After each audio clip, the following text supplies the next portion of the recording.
The fog never lifts here. It creeps low across the earth, thick and damp, coiling through the broken teeth of ruined arches and whispering along the old stones like a voice remembering how to speak. You do not arrive here by road or map. The land refuses direction. The trees lean in too closely, their branches heavy with ash, their roots twisted around memory. You do not find this place. It finds you. The forest thins without warning. Then the ground drops, not sharply, but like a sigh. And in that breath, a shape begins to emerge. A city, or what is left of one, pressed deep into the belly of the land. A city held not in the grip of war or time, but buried as if by grief. The first to return was a shepherd. He did not mean to come this way. His flock scattered in a summer storm, and he gave chase into the woods. But the air changed, warmer, heavy, still. The trees parted like a curtain, and there it was, a keystone arch yawning from the moss, its stone carved with fading Latin, half prayer, half warning. He claimed the silence beneath it throbbed, claimed the earth burned through his boots, claimed he was watched. And then he never came back. No records name this place. The scribes wrote over it. The monks refused to utter its name, and yet it remains, silent, unyielding, waiting. Beneath the layers of mud and root, beneath the sediment of centuries, the city dreams in pieces.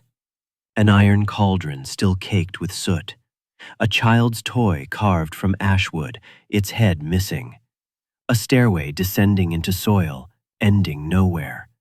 All of it preserved not by accident, but by intent. This was not a ruin. This was a burial. And still, there are whispers. They say that once the bells of this city rang not to summon, but to warn, that their tones were tuned to the patterns of the stars, that the people here walked barefoot in ritual, feet blackened with soot, eyes rimmed in ochre, speaking a language made of breath and bone, that something beneath the city pulsed, and that it was sacred. In its day, it was not grand, not a city of kings or coin, but it lived, and it lived strangely. Behind leaded windows, candles burned low, not to light, but to measure time. Ovens hissed with the scent of rising bread. Doors were left ajar, not for trust, but for the spirits to pass through freely. In courtyards, women poured water over iron basins and sang to the moon, not in worship, but in mourning. The church came, of course, as it always did. Priests rode on ponies, slow and cautious, eyes narrowed against the forest's shade. They brought relics, nailed crosses into wooden beams, taught hymns in Latin. But the city did not bend. Its rituals folded in silence. Its people smiled and nodded and kept to their ways when the dusk came. Underground, beneath their very feet, they carved out vaults, lit lamps with animal fat, offered bone and blood and breath. The city's heartbeat was beneath the stone. Then came the night. There was no siege, no war, no plague. Just a single evening where the bells rang and did not stop. Some say it was an accident, an earthquake, a landslide. Others whisper of something rising, something they tried to contain. In the morning, there was nothing. A traveler from the next village claimed the valley had vanished, the road turned to bramble, the sky had no birds, and the earth had closed like a mouth. The name of the city faded from the lips of its descendants. Grandmothers would speak of a place just over the ridge, but could not point to it. Children were told not to enter the woods, and slowly the memory became caution, then fable, then silence. But silence does not mean stillness. The ruins breathe. Ivy has claimed the chapels, wrapping around their broken spires like green fire. Rainwater collects in hollowed roofs, feeding ferns that have never seen sun. Bones, once stacked neatly in niches, now spill into the open air. Yet among the decay, there is order. Candles, long snuffed, still sit in straight lines. A cloak, moth-eaten, soaked, forgotten, rests folded on a stone bench. The rusted key remains beside a door that no longer stands, its teeth untouched by time, as if waiting for a hand that still remembers the turning. Who locked it? What were they holding in or keeping out? The deeper one walks into the city, the more the air shifts. It grows denser, softer, like a cathedral, not made of stone but of memory. Every step echoes, not from acoustics, but from presence. A presence that doesn't threaten. It remembers, and it wants you to remember too. Symbols line the walls, painted in ash, carved into wood, etched into the mortar with fingernails. Birds in flight, circles within circles, veils, ropes, eyes, always eyes, watching from arches, from wells, from behind broken shutters. They say the cult that lived here, if cult is the right word, believed the soul did not rise but descended, that salvation was not in ascension but in anchoring, that only when one reached the deepest dark of the earth could they find truth. The catacombs beneath this place wind like veins, too precise to be chance, too old to be Roman. Rooms stacked upon rooms, bones arranged by size and age. In one chamber, a cradle sits beside a ribcage too large to be human. In another, a stone bowl still holds traces of dried blood. But it is not horror that lingers, it is grief. This city did not die in chaos. It was laid down, like a child being put to rest. It was mourned, lovingly buried, its secrets tucked in with care, as if the people knew they would not be remembered, and prepared the ruins to remember for them. Now, centuries later, we step into their silence, like trespassers in a dream. What do we awaken when we disturb the resting place of a forgotten faith? There is a hum in the stillness, not sound, but rhythm. The way the air vibrates near something ancient, a memory trying to reassemble, or a warning never fully spoken. And then, just before we turn back, we see it. The faint imprint of a child's foot in drying mortar, frozen mid-step, as if called away in haste or beckoned. The rest of the floor is cracked, covered, weathered, but this print is untouched. Like something sacred once walked here, and something sacred might return. The wind moves again, a veil stirs, and far off, deeper still, we hear it. Not a bell, not a cry, but a heartbeat, low, steady, waiting. And beyond these ruins, a path begins to rise, toward another silence, another secret, toward the city that once crowned kings, whose towers now lie hidden beneath a moor, and whose candles have never gone out. Fog clings to the valley like sorrow, heavy and patient. It moves not like weather, but like memory, creeping, circling, refusing to lift. The air here tastes of iron and cold ash, pressing against the lips like the hush of a closed chapel. Beneath the pale barley fields, beneath the boots of passing men, and the weight of passing centuries, something old exhales slowly. The land is not empty, it waits. At dusk, when the wind changes and the mist thickens, Farmers speak of a sound they cannot trace. Footsteps, not stumbling or ghostly, but sure, deliberate, as though someone still walks the roads beneath their feet, as if the past never ended, it only descended. The plowman's blade finds strange things here, not just rock or root, but the edge of a buried wall, a curved shard of painted glass the color of crushed berries, a child's spoon blackened by time, and always, when the iron bites too deep into the ground, the oxen shudder, as if they feel it, the bones of a city stirring, resisting sleep.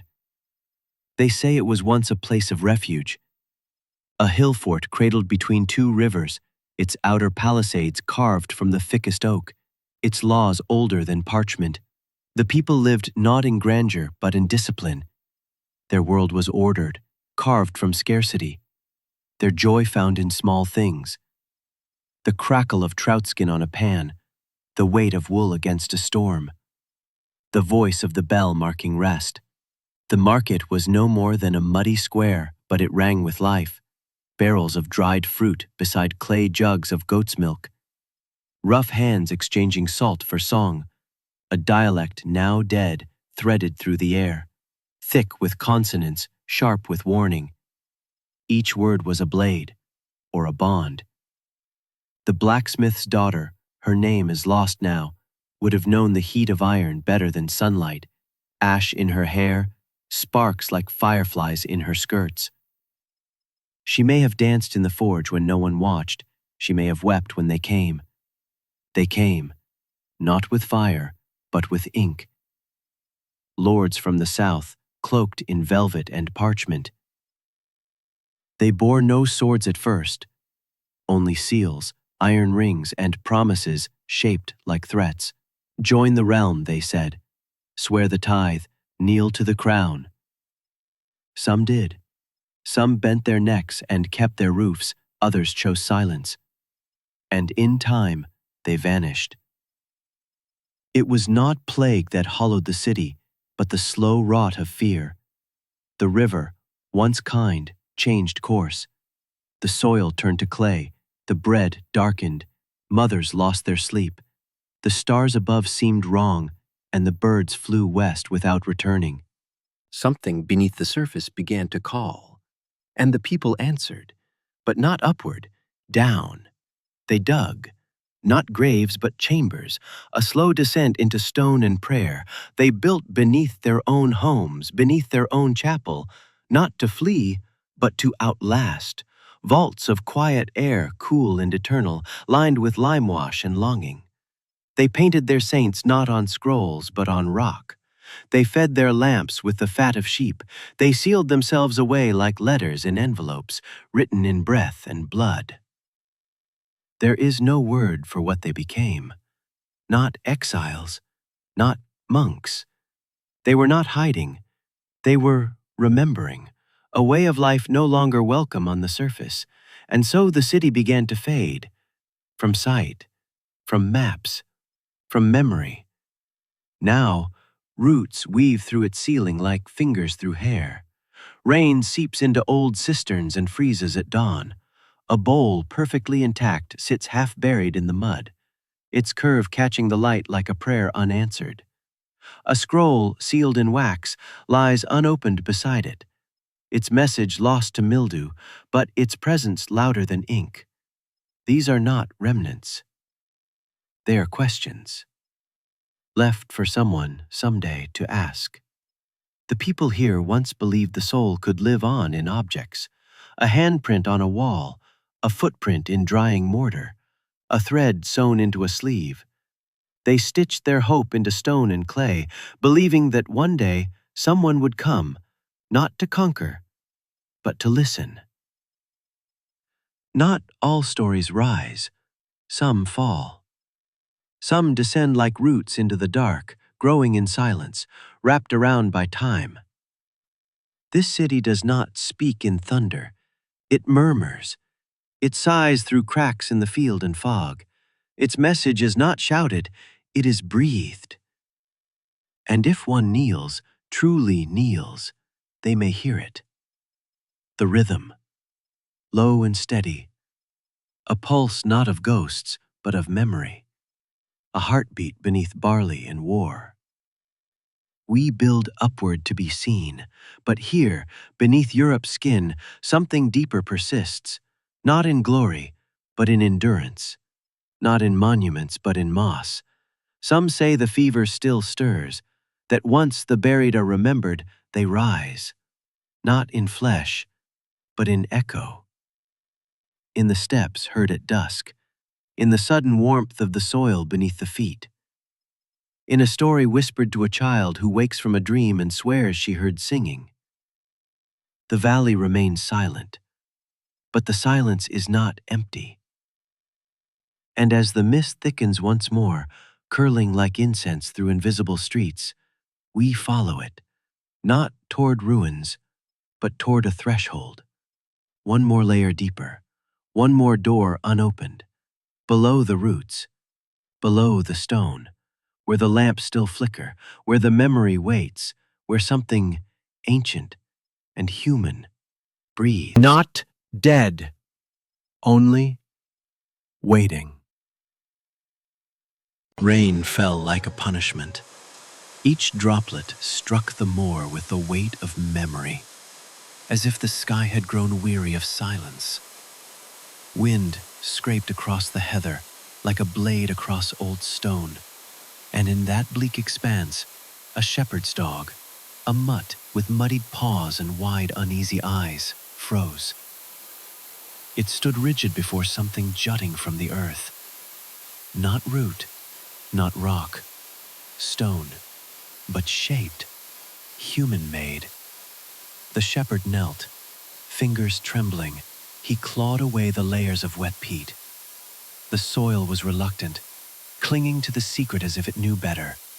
But then came the step, chiseled, precise, impossibly old. Another followed, and another.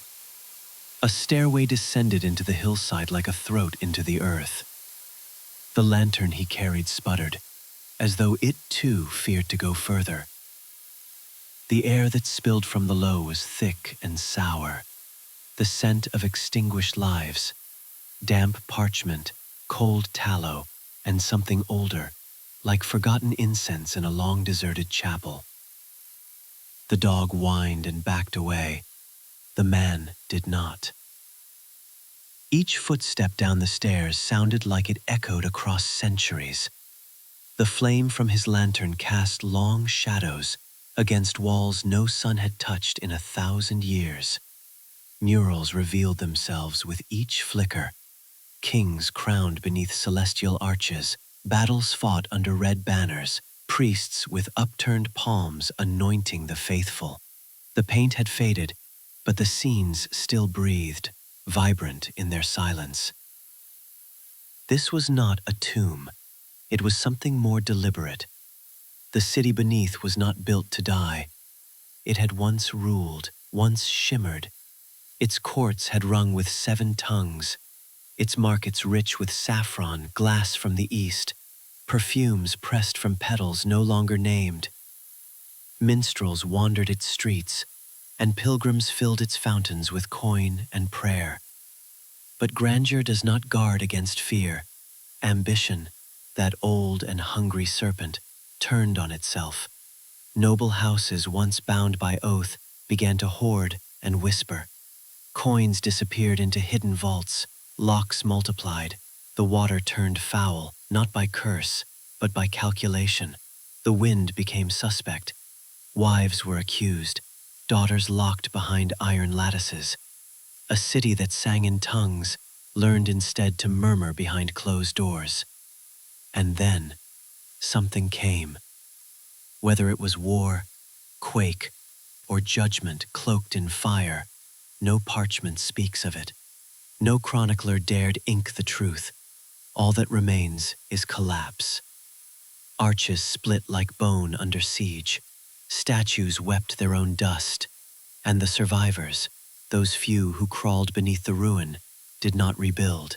They sealed. Stone upon stone, doorway after doorway, each layer a denial, each wall a prayer.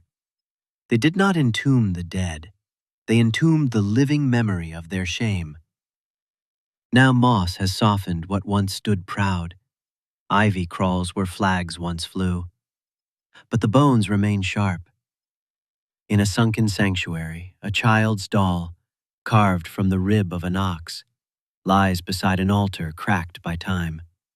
Its eyes, painted with care, seem to follow the flicker of flame as the shepherd stares. On the ceiling, soot curls like the fingerprints of ghosts. The room is silent, but not in peace. It is the silence of a wound that never closed. The shepherd does not speak. He does not call for help. He knows, somehow, that this place was not meant to be uncovered by accident. The murals, the soot, the discarded lives, none of it calls out. It waits. And watching it too long begins to feel like listening. This was not ruin by time's hand. This was burial, not to forget, but to hide, a library of shame buried beneath the skin of the land. And in that hush, it becomes clear. Something sacred once lived here. Or something monstrous. Perhaps both. For what are cities if not the reflections of their people, shaped by their glory and hollowed by their fears? The shepherd's lantern flutters once, twice, and then steadies. He is no longer just a man in the rain. He is a witness, a candle lit centuries too late. Outside, the wind ceases. The dog whines at the mouth of the earth, torn between loyalty and terror. The moor has grown still, as if listening. And from below, nothing stirs. But the walls press close with knowing. Each mural, each shattered icon speaks in breathless silence. The city does not beg to be rediscovered. It demands to be understood. And so we ask, what were they hiding? Not just wealth, not just failure, but perhaps something more eternal. The knowledge that no civilization, no matter how mighty, survives its own secrets. The shepherd steps back, one foot on moss, one in history. He does not cover what he found. He leaves it open.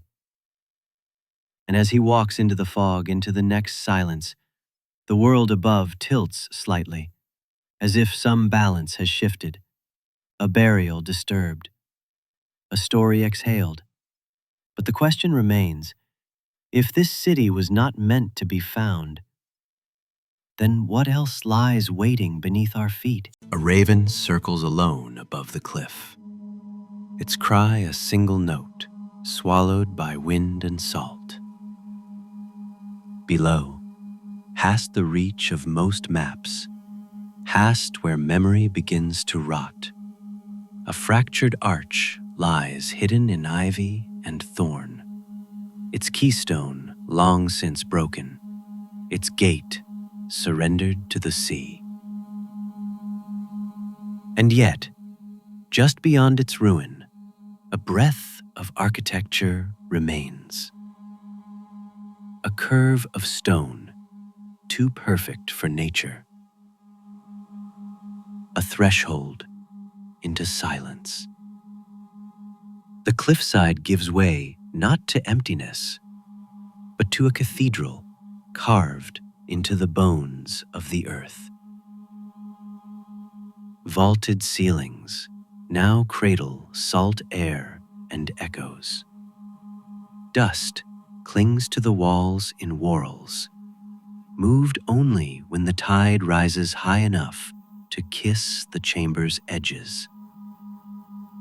Light filters in through the broken facade, bending around stone like it's afraid. Hail, reverent, like a prayer whispered into a church where no priest remains. This was not a city taken by blade or siege. This was a slow undoing, a patient betrayal, the kind only time can perform.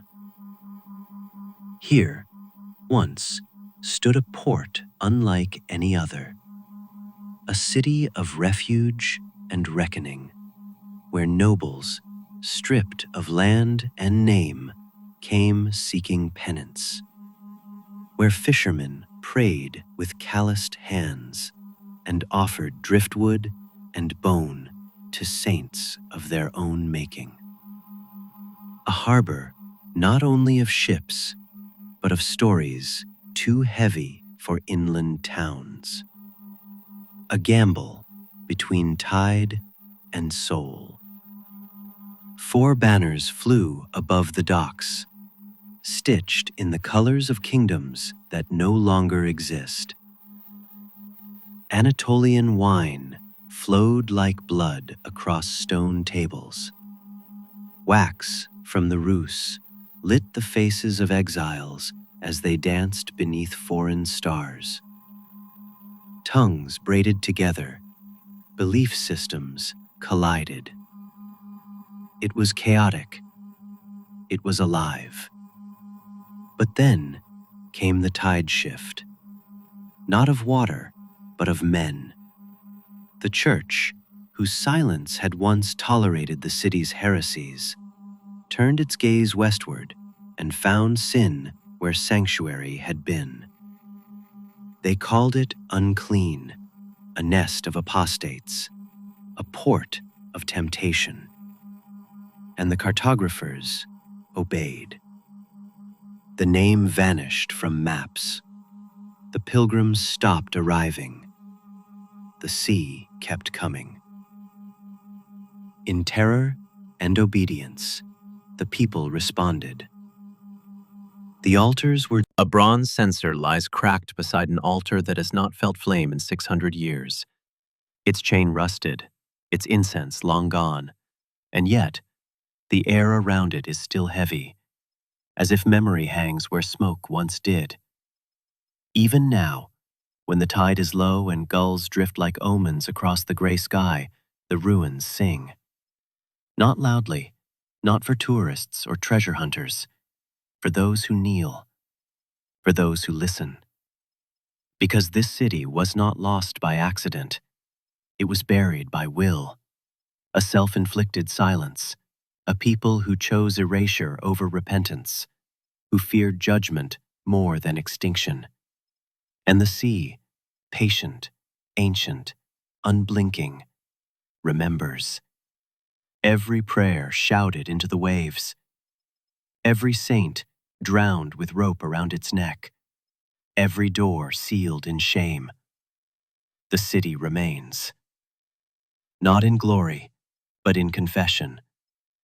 It is the sound beneath the wind when it whistles through thorn and archway. It is the tremble of sand under bare feet when one dares to cross the threshold. It is the bell that has not been rung, but could be, and perhaps that is the greater fear.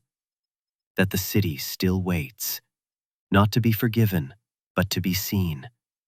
Because beneath the salt and ruin and ruinous memory, this place whispers a final truth.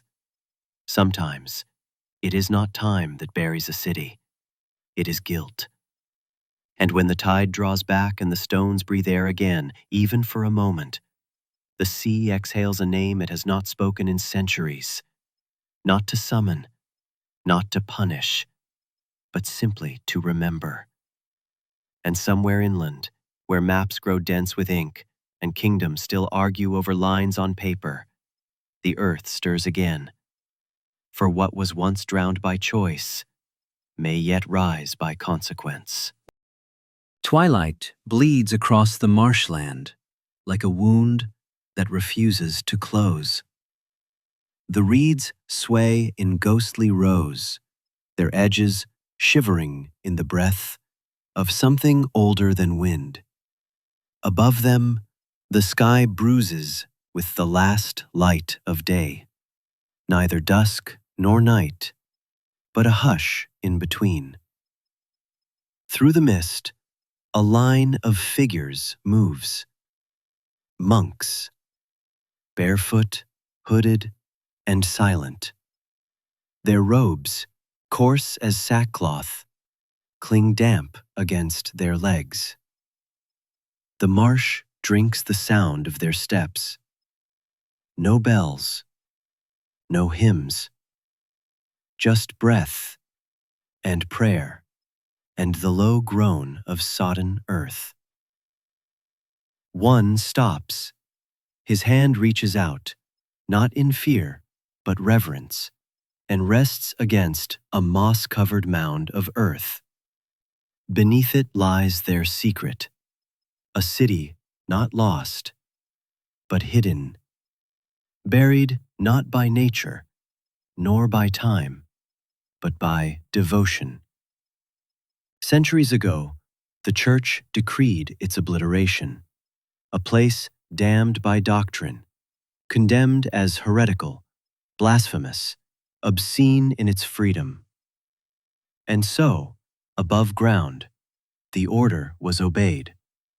Fires were lit, manuscripts torn open like lungs, towers broken, stones defaced.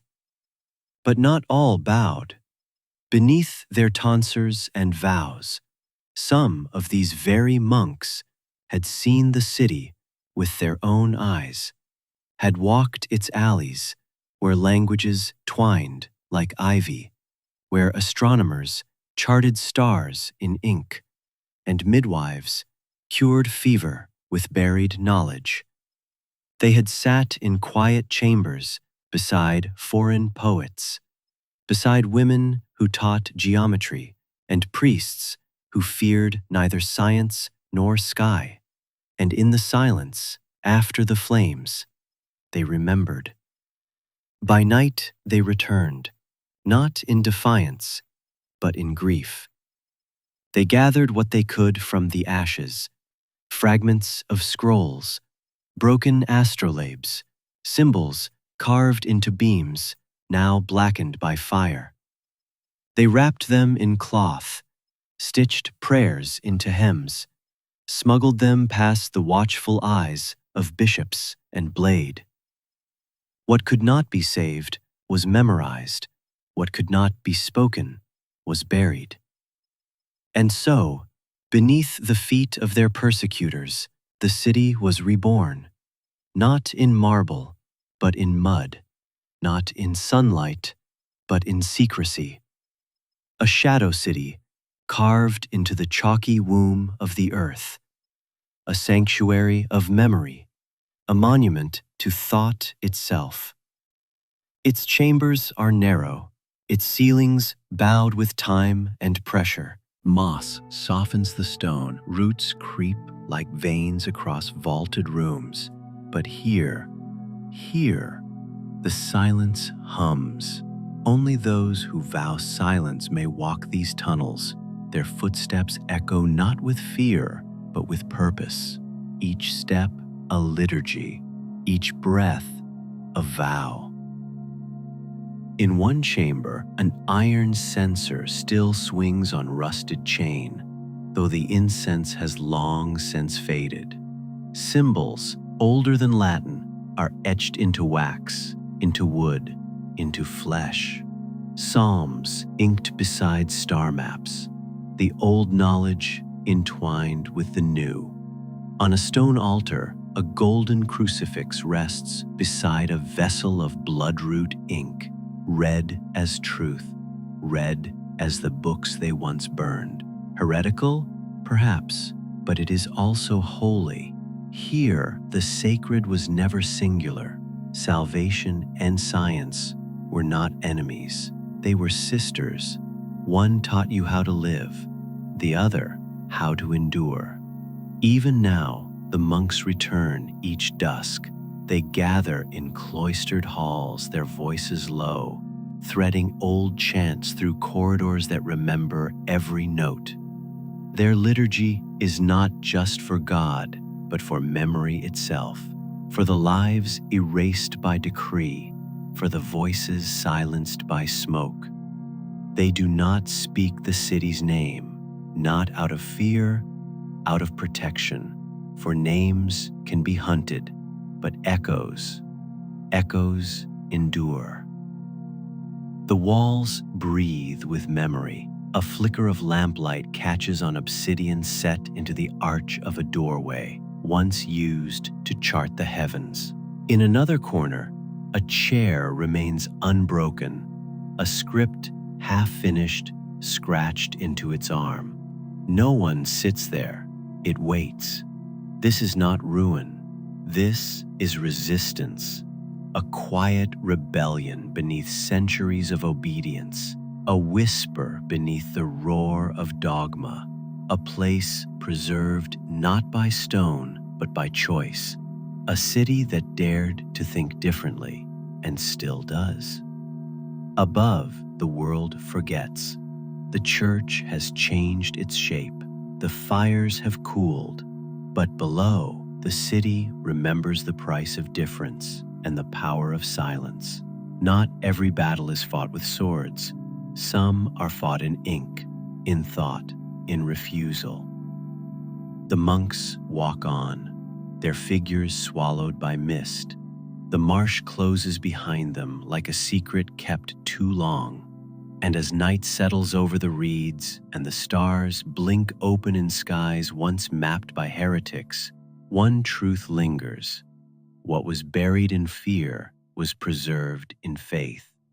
And perhaps, beyond the chalk and candlelight, beyond this underground prayer, lies the next forgotten city, not hidden in earth, but in plain sight, waiting, listening, remembering. The morning frost clings to every stone like a funeral veil. Thin and brittle, it glistens in the first light. 1,000 tiny mirrors, each one holding a silence too ancient to name. The forest breathes around it, slow and cold. Pines creak like bones. Somewhere far off, a raven calls once, then nothing. In the shadow of the Carpathians, a hunter walks alone. His breath curls in the freezing air. Snow clings to the hems of his cloak. He follows the trail of a stag, hooves pressed into the brittle crust of old snow. But the tracks curve strangely, veering off the known paths, drawing him towards something unseen. The trees thin and the world seems to hold its breath. Then, without warning, the forest gives way. The earth dips, the air stills, the birds do not sing here.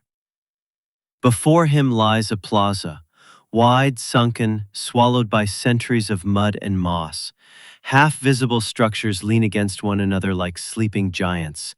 Stone doorframes open onto nothing. Broken tiles form strange mosaics beneath the frost.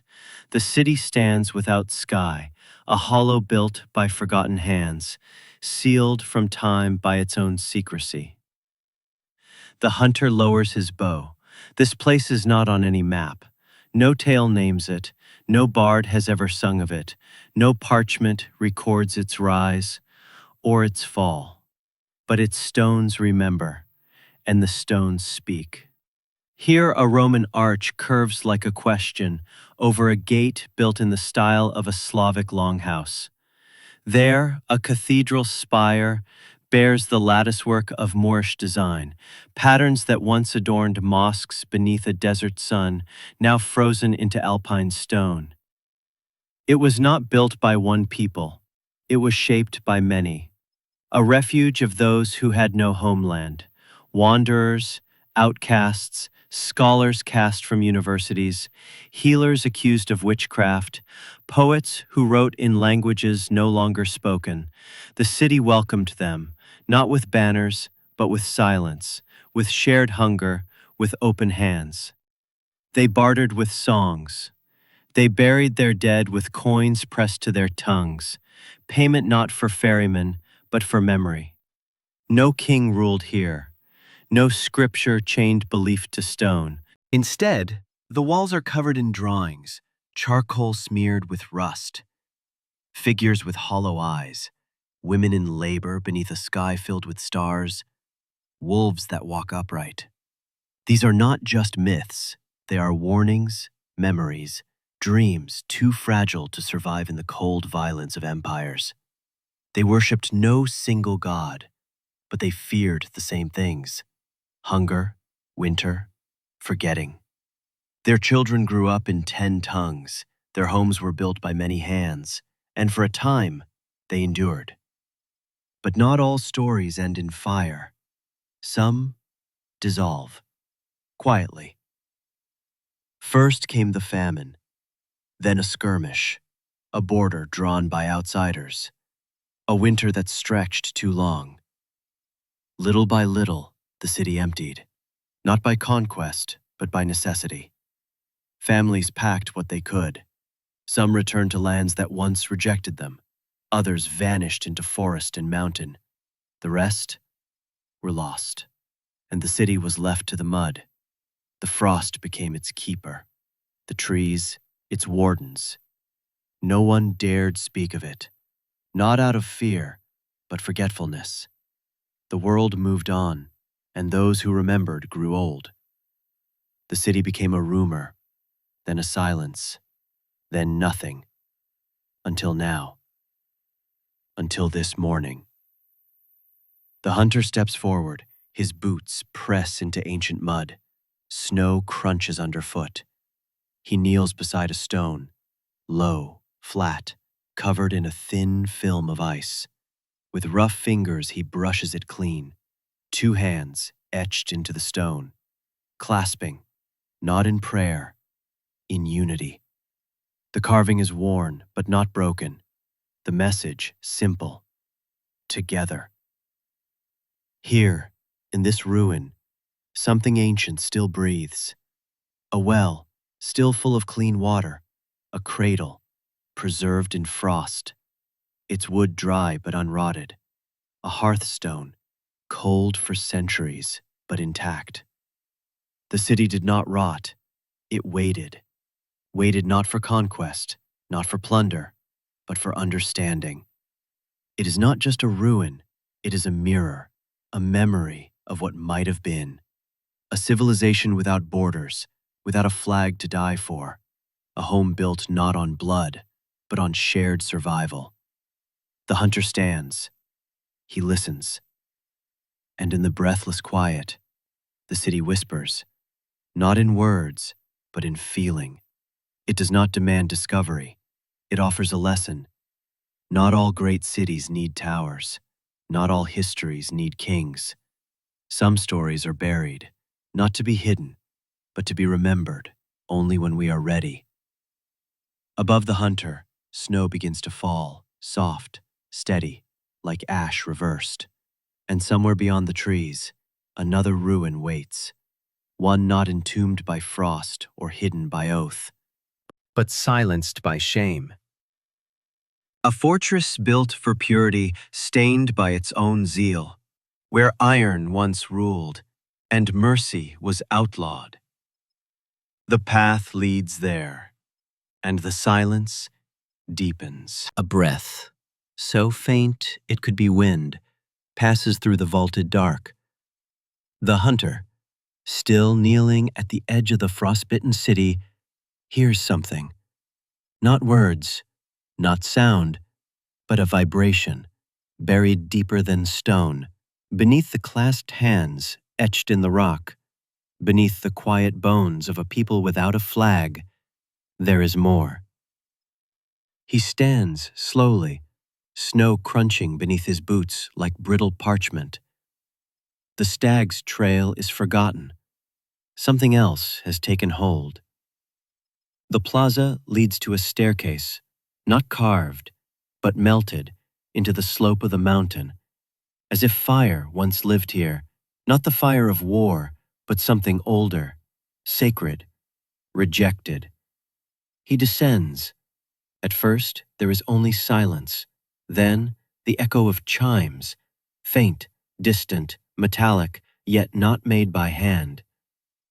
The corridor breathes cold against his cheek, and torchlight flickers from some forgotten fissure.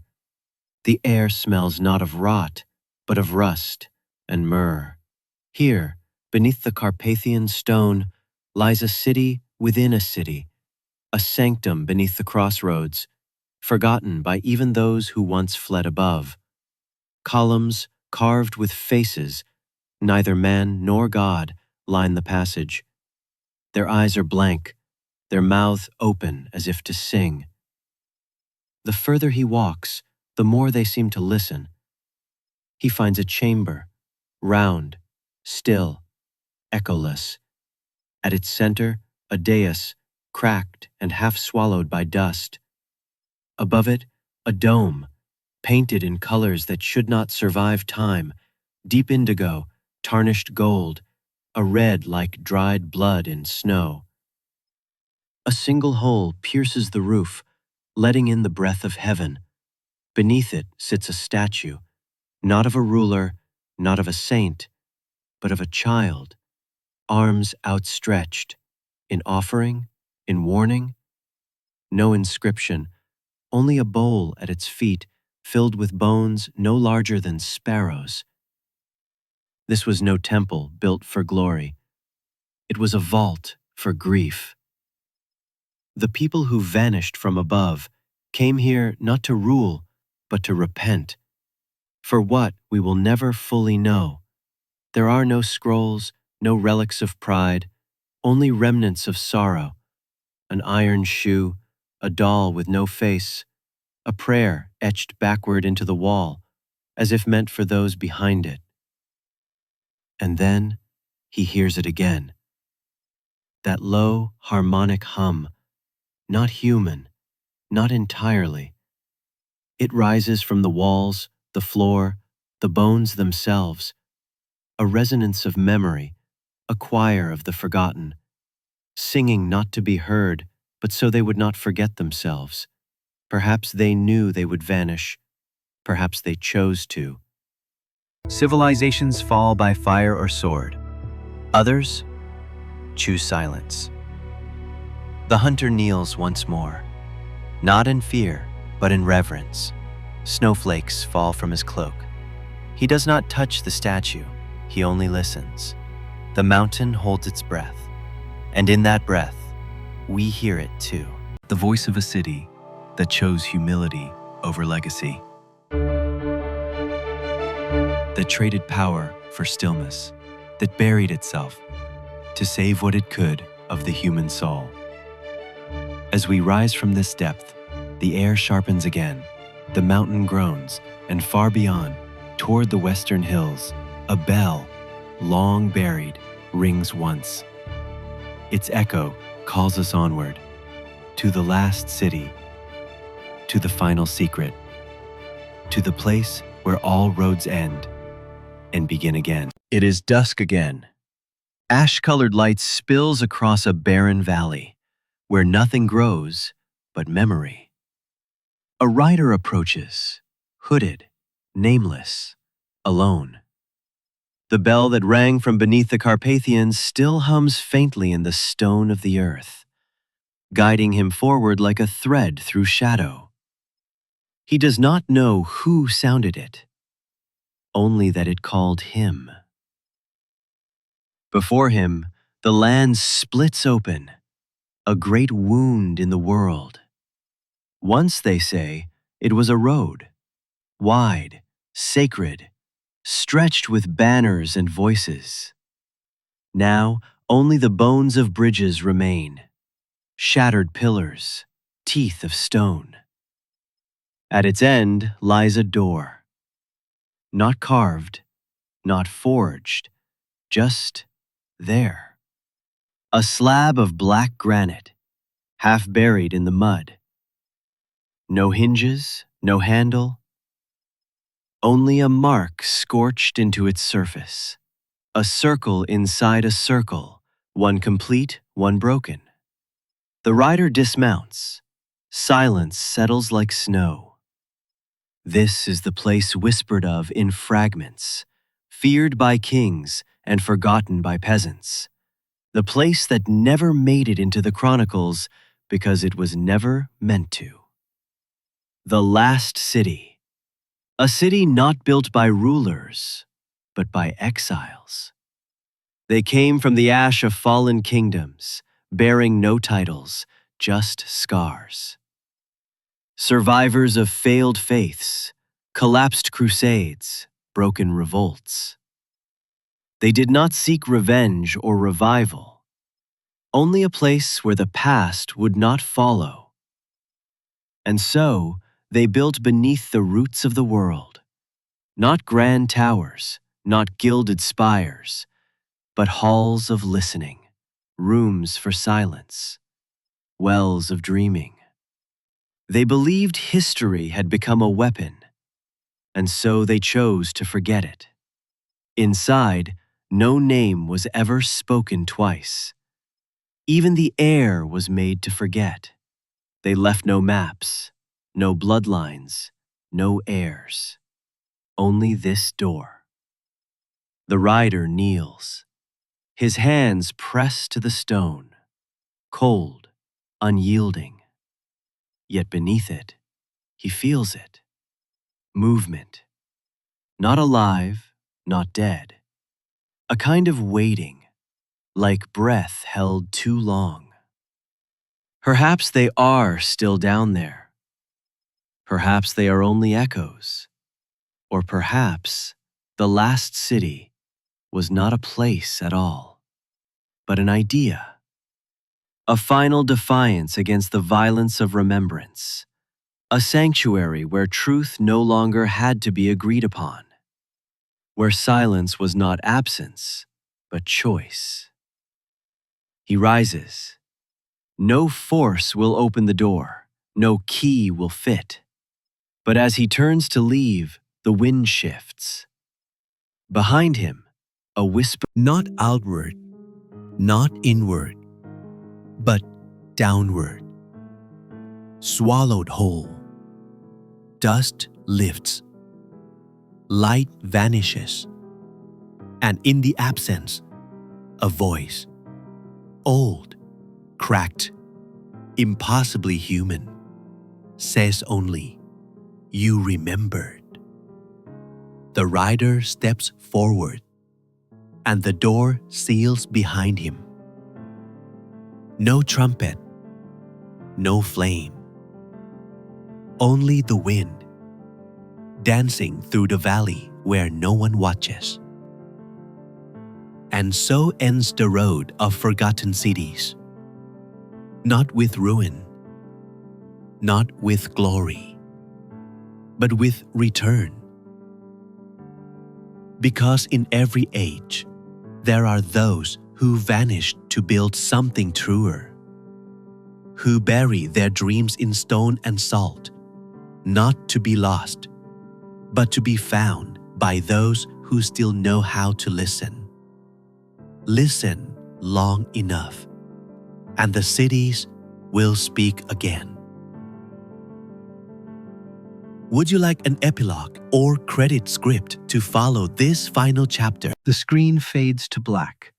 Only wind now, only breath. Across the length of Europe, in the silent hollows between rivers and stone, the cities still sleep, some beneath sand, some beneath moss, some beneath the forgetfulness of man. They were never truly lost, only misplaced, by conquest, by fear, by time's slow unraveling. But listen closely, to the rustle beneath ivy, to the silence between bells, to the footprints that do not belong to any name. Every buried arch and broken altar still holds a question. Not what happened, but why did we forget? What frightened us so deeply that we silenced our own stories? What truths lay hidden, not by accident, but by design? These cities, carved from heresy, stitched from exile, born of longing, were not failures. They were alternatives, maps we chose not to follow. And now, in a world again trembling between faith and fire, between memory and myth. Their whispers rise once more. You have heard them, felt them, and somewhere, perhaps, you carry them. Because the cities beneath Europe are not just stone and shadow. They are mirrors, and what they reflect is us. If the whispers of forgotten cities moved you, subscribe to the channel. There are more ruins to uncover, more truths to remember. The past is never truly buried, only waiting. They are mirrors, and what they reflect is us.